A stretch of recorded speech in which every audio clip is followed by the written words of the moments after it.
అంటే ఇక్కడ అల్లు అర్జున్‌ది తప్ప, థియేటర్‌ది తప్ప అనేది చూడాలి. థియేటర్ హ్మ్. ఓనర్సు అల్లు అర్జున్‌కి చెప్పారా లేదా అనేది కూడా ఇంపార్టెంట్. అల్లు అర్జున్‌కి చెప్పలేదనుకో అప్పుడు థియేటర్ ఓనర్స్ తప్పు అవుతుంది. ఓహ్! పోలీసుల తప్పు ఉండదు. హ్మ్. ఏదేమైనా అల్లు అర్జున్ తెలియకుండా అంటే కన్ఫర్మ్ చేసుకోకుండా రావడం, అనుమతి ఉందా లేదా తెలుసుకోవాలి గదా! అల్లు అర్జున్ వచ్చే ముందు. అంటే నేను రావడానికి అనుమతి హ్మ్. తీసుకున్నారా లేదా అని తెలుసుకొని గదా రావాలి. హ్మ్. అది కూడా నేరం అవుతుంది. అవును. తెలుసుకోకుండా హ్మ్. వెళ్ళాడు కాబట్టి ఇది జరిగింది. ఆయన గాని తెలుసుకొనుంటే థియేటర్ యాజమాన్యానికి ఫోన్ చేసి నేను రావచ్చా? రాకూడదా? హ్మ్. అని చెప్పుంటే ఆయన ఈ ప్రమాదం జరిగేది కాదనేది కూడా ఆర్గ్యుమెంట్ ఉంటది.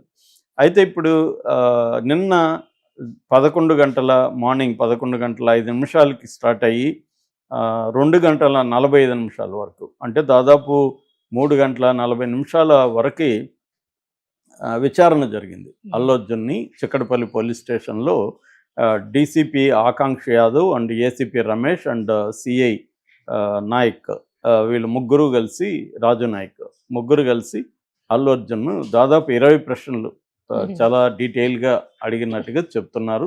హ్మ్. మధ్యలో మధ్యలో ఆయనకి వీడియో ఫుటేజీ, ఫోటోలు అవన్నీ కూడా చూపించారు. హుహు. సో, ప్రతి 1 అవర్‌కి కొంత గ్యాప్ ఇచ్చారు. ఆ గ్యాప్‌లో అల్లు అర్జున్ ఇంట్లో నుంచి తీసుకెళ్ళిన డ్రై ఫ్రూట్స్, బిస్కెట్‌లు హ్మ్. తిన్నట్టుగా చెప్తున్నారు. టీ మాత్రం పోలీస్ స్టేషన్‌లో టీ తెప్పించి ఇచ్చారని చెప్తున్నారు. హ్మ్. సో, ఆయన ఇంక వేరే ఏమి తీసుకోలేదు. అయితే ఆయన మధ్య అంటే అడ్వకేట్ గూడా అశోక్ రెడ్డి అని అడ్వకేట్ గూడా ఆయనతో పాటు ఓకే అలో సార్. చేశారు. మిగతా హ్మ్. వాళ్ళని ఎవరిని అలో చేయలేదు. హ్మ్. అందరిని పంపించేశారు. పెద్ద ఎత్తున సెక్యూరిటీ గూడా అక్కడ ఎవరిని పోలీస్ స్టేషన్‌లోకి అలో చేయలేదు. హ్మ్. పెద్ద ఎత్తున సెక్యూరిటీ ప్రొవైడ్ చేశారు. సో, ఈ క్రమంలో ఈ 3 గంటల 40 నిమిషాల మధ్యలో అల్లు అర్జున్‌ని అనేక ప్రశ్నలేశారు. హ్మ్. ఫస్ట్ ఏందంటే అసలు మీరు అనుమతి ఉందా లేదా తెలుసుకోకుండా ఎందుకొచ్చారు? హ్మ్. మీకు అనుమతి ఉందని ఎవరన్నా చెప్పారా? రమ్మని చెప్పారా? ఎవరు చెప్పారు? ఇట్లా పోలీసులు అనుమతి ఇవ్వలేదని మీకెవరు చెప్పలేదా? తర్వాత మీకు రోడ్ షో జేయాలంటే మీరు పర్మిషన్ తీసుకోవాలా? రోడ్ షో ఎందుకు జేశారు పర్మిషన్ తీసుకోకుండా? అట్లాగే ఆహ్, రేవతి చనిపోయిన విషయం మీకెప్పుడు తెలుసు? హ్మ్. ఏసీపీ వచ్చి మీకు చెప్పలేదా? చెప్పడానికి ప్రయత్నిస్తే మీ మేనేజర్ అడ్డుకున్నది నిజం కాదా? హుహు. ఆ తర్వాత డీసీపీ వచ్చి మీకు చెప్పితే హ్మ్. మీరు ఏమన్నారప్పుడు? చెప్పాడా లేదా? చెప్తే ఏమన్నారు? తర్వాత వెళ్ళిపోమని చెప్పినా గూడా మీరెందుకు ఇమ్మీడియేట్‌గా వెళ్ళలేదు? హ్మ్. జరిగిందని తెలిసి కూడా మీరెందుకు దాని మీద విచారం వ్యక్తం చేయడం గానీ, దాని మీద ఇబ్బంది ఫీల్ కావడం గానీ చేయకుండా ఎందుకు మీరు కూర్చొనే ఉన్నారు? నేను సినిమా చూసేసి పోతాను అని మీరెందుకు చెప్పారు? ఆ తర్వాత బౌన్సర్లని మీరు ఆ ఏజెన్సీ ఏంటి?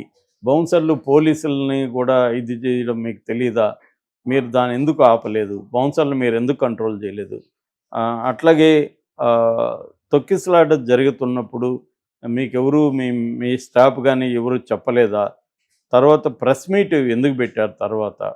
ఇట్లాంటివి దాదాపు 20 ప్రశ్నలు అల్లు అర్జున్‌ని అడిగినట్టుగా చెప్తున్నారు. ఈ మధ్యలో ఫుటేజ్ చూపించినప్పుడు ఆ తొక్కిసలాట హ్మ్. బాబుకి ముఖ్యంగా సిపిఆర్ ఆ దృశ్యాలంతా కూడా అల్లు అర్జున్‌కి చూపించారు. ఆ ఓకే. దృశ్యాలు చూసినప్పుడు అల్లు అర్జున్ ఎమోషనల్ అయిపోయి హ్మ్. కన్నీళ్లు పెట్టుకొని తప్పు నాదే. నేను రాకపోయుంటే ఇది జరిగేది కాదు. హ్మ్. నన్ను క్షమించండి నాదే తప్పు అని ఎమోషనల్‌గా బరస్ట్ అయిపోయాడు. హ్మ్. లాయర్ కూడా కంట్రోల్ చేయలేకపోయాడు. అనేది ఒక వెర్షన్ బయటకొచ్చింది. ఇది ఓహ్! నిజమా కాదో ఆ! మనకు తెలీదు. తెలీదు. Okay sir. అఫీషియల్‌గా. హ్మ్. అంటే పోలీసులు మీడియాకి చెప్పినట్టుగా ఇప్పుడు ఎందుకంటే మెయిన్ స్ట్రీమ్ మీడియాలోని ఇవన్నీ వచ్చాయంటే మెయిన్ స్ట్రీమ్ మీడియాకి ఎవరో ఒకరు పోలీసులు అక్కడ లీక్ చేసుండే హ్మ్. జనరల్‌గా క్రైమ్ బీటింగ్ ఉంటది. క్రైమ్ బీట్ విలేకరులు, క్రైమ్ రిపోర్టర్లు హ్మ్. ఉంటారు. వాళ్ళకి ర్యాపో ఉంటది. వాళ్ళు చెప్తారు హుహు. ఎట్లా జరిగింది. ఆ ఓకే సార్. యాంగిల్‌లో బయటకొచ్చింది. సో, అల్లు అర్జున్ తను స్వయంగా ఒప్పుకున్నాడు. అదంతా కూడా వీడియో రికార్డ్ చేశారు కాబట్టి హుహు. దీన్ని బేస్ చేసుకున్నారు. అలాగే కొత్త ఫుటేజీ అవన్నీ వచ్చింది. ఈ లెటర్‌లున్నాయి. తర్వాత థియేటర్ యాజమాన్యాన్ని గూడా వీళ్ళు విచారించారు.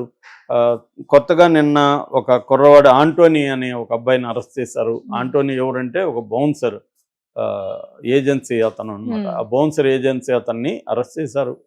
సో, అతను ఆ బౌన్సర్‌లతో గూడా దగ్గరున్న బౌన్సర్‌లు బాడీగార్డ్‌లతో మాట్లాడారు. వాళ్ళు గూడా కొంతమంది అల్లు అర్జున్‌ది తప్పు అని పోలీసులకి చెప్పినట్టుగా చెప్తున్నారు. వాళ్ళలో ఈ ఆంటోనీ గాని, లేపోతే ఇంకెవరో ఒకరు మొత్తానికి హ్మ్.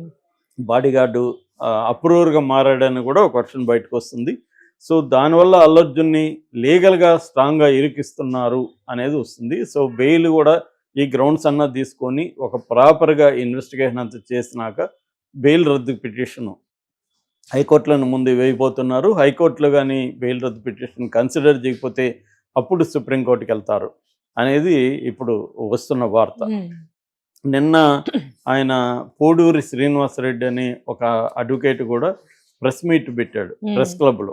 ఆయన కూడా చెప్పింది ఏంటంటే ఖచ్చితంగా ఇది బెయిల్ రద్దు అవుతుంది, ఆ రద్దు వైపుగా వాళ్ళు ప్లాన్డ్గా పక్కాగా వెళ్తున్నారు. అంటే ఈసారి చాలా స్ట్రాంగ్గా బెయిల్ రద్దు పిటిషన్ అనేది చాలా స్ట్రాంగ్గా వేస్తారు, ఖచ్చితంగా బెయిల్ రద్దు అవుతుంది, మళ్ళీ అల్లు అర్జున్ జైలుకి వెళ్తాడనేది చెప్తున్నారు అన్నమాట.